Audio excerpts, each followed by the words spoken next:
guys, bali ngayon ay kagising ko pa lang dahil sa umulas kami doon sa sa Pilar ay madaling araw, so puyat na naman, so walang masyadong tulog na maayos kasi yun nga, kailangan mo gumising maaga. Yun, may tulog naman siya guys, para lang ang kaibahan lang guys ay putol-putol guys yung tulog,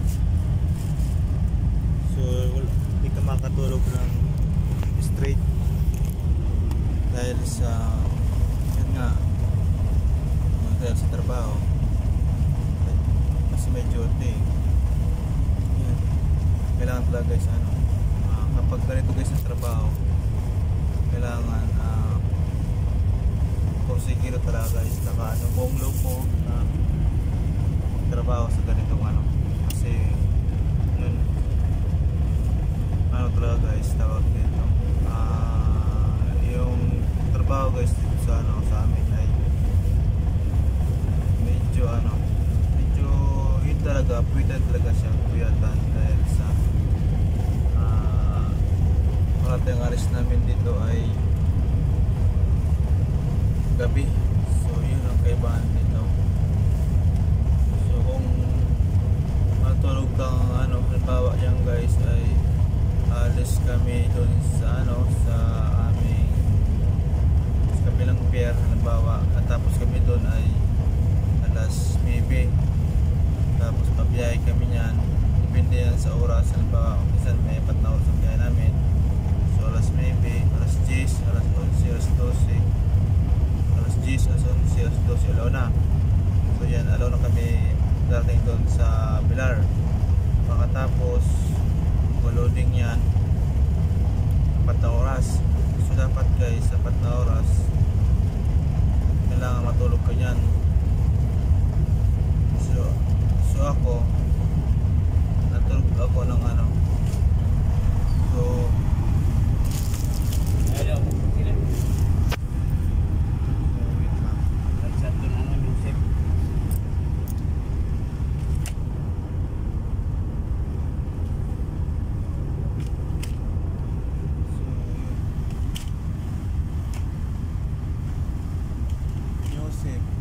ito pala.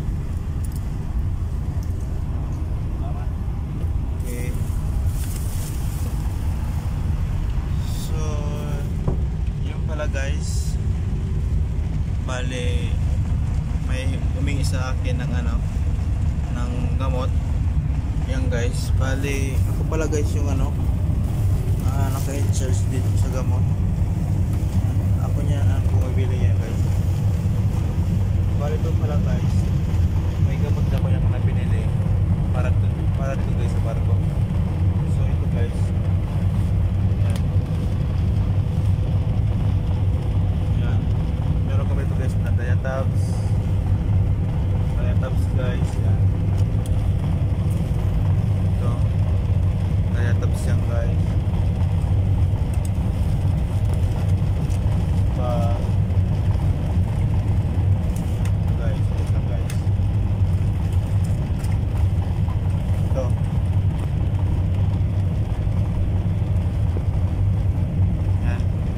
guys sa hilo. Kapag nahihilo kami, yan, meron ako itong binili.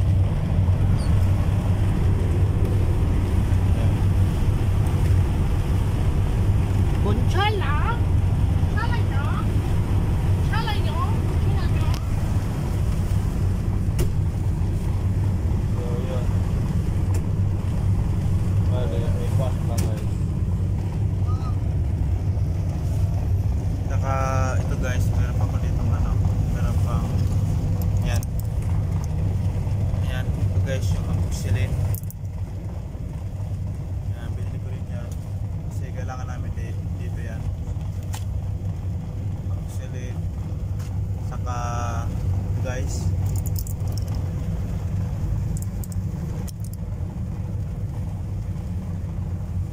yan, Epinamic. Epinamic acid. Yan, meron kami. Yan. Saka ito. Yan guys, new sip. Yan. Ano guys? Alaxan FR. Yan. Yan guys, mga ano yan guys, mga pin reliever lang yan guys. For emergency lang guys, pang ano lang yan, pang ano lang yan guys. Kaso mayroon kami dito ano.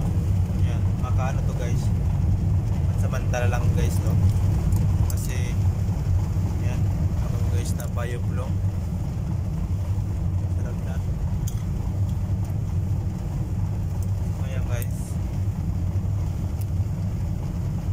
Ibaprin Medical Advance. Yan. Sakit sa ulo yan guys. Ayan. At ito guys. Ito. Paracetamol by G-Sig. Yan. Kaya nila ng BioFlow. Paracetamol by G-Sig. Meron pa ako dito. Yan.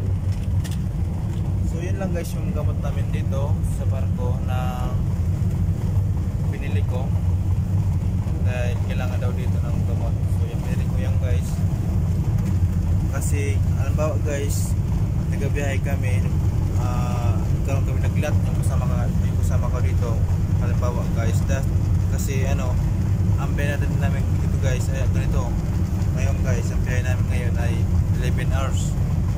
So hindi namin hintayin pa na makarating doon sa kabilang pier para lang sa gamot na yan makainom lang. So kung ganun guys, baka malala na yung ano yan, yung sakit na halimbawa guys yung ano kasama namin dito ay may lagnat. So dito pa lang guys sa ano sa laot ay magkainom na lang gamot. So yun ang inano namin dyan, inaabangan na dapat sa laot pa lang ay nakainom na kami ng gamot. Yeah. Kasi kapag yan guys nag-inom kami doon sa kabilang pier, doon pa lang bibili ng gamot. So mahirapan yung ano, yung crew dito o yung tao na may sakit kasi hintayin pa niya na karating doon sa pier makadaong. So yun ang ano guys ang kaibahan ng mayroon ng gamot kasi makainom ka na. So yun talaga guys requirements ito sa tingin ko requirements to it ng isang barko na mayroong gamot talaga. Yung mga basic lang guys na gamot na pwedeng makaagap ng mga minor na sakit. So yun nga, lagnat, sakit ng ulo, yung sakit ng katawan, yung ano, may sugat guys na natusok kaya ng may kalawang kaya ganun. So ito pala guys, halimbawa yan guys may ano nasugatan yung halimbawa guys nasugatan kami ng ano halimbawa anong mga bakal dyan o ano ito may ano guys dito panlinis sa lugar sa sugat baka ito guys betadine. So yan bali ano na guys meron kami ganyan dito mga basic lang na ano na kailangan kasi yun talaga ay mahirap kasi guys kung doon palang gagamutin sa pier o sa ano kabilang pier. So mahirap na guys kasi ang biyahe namin dito ay malayo talaga, malayo, matagal, may 8 oras, may 11 hours, may 4 hours. So mahirap guys kung hintayin pa yan bago makainom ng gamot. So mas mabuti na guys na dito pa lang sa biyahe habang nagbiyahe kami nakainom na para hindi na siya lumala pa. So yun, kailangan talaga namin yan dito. Bali, ano yan guys, kapag ano, sinusulat ko yan dito. Ayan. Pag may nakuha na silang ano, gamot. Yan guys. Sinusulat ko yan dyan.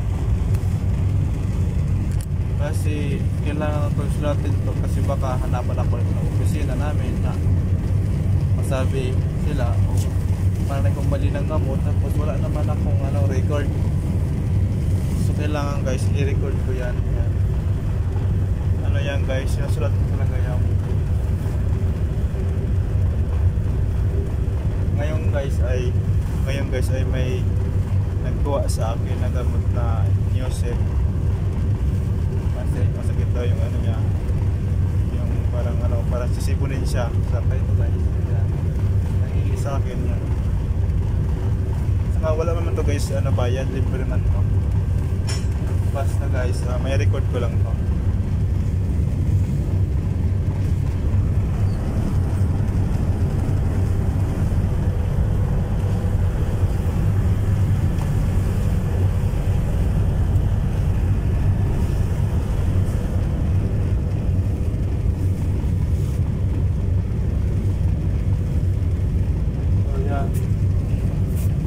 Bali dito guys, ang nilagay dito sa nakalistan dito, lista ko lang siya na pangalan lang, saka pangalan ng gamot, saka ilang piraso, saka date. Yan lang guys ang nilagay ko dito. Kung anong ano, wala lang iba. Yan lang, madali lang guys isulat ko para din ako mag-isip pa kung ano-ano. Lang na pangalan lang, pangalan ng tao kumuha, saka pangalan ng gamot, ilang piraso, saka pitsa kung anong araw kinuha. So yun lang guys ang aking ano, sinulat dito. So ngayon guys ay kakain muna ako guys kasi gising ko pa lang. So yun, kain muna ako guys. So mamaya naman guys ay mag-video naman ako sa kabilang ano, pier, kung anong gagawin ko doon. So yung guys, sana guys, please support guys my YouTube channel guys, saka sa Facebook guys, i-follow man po guys. Sana ay may mako kayo guys sa aking ano, ay kano guys, parang inspire guys, may inspire kayo guys sa aking ginagawa. So yun lang guys, salamat guys sa inyong manood.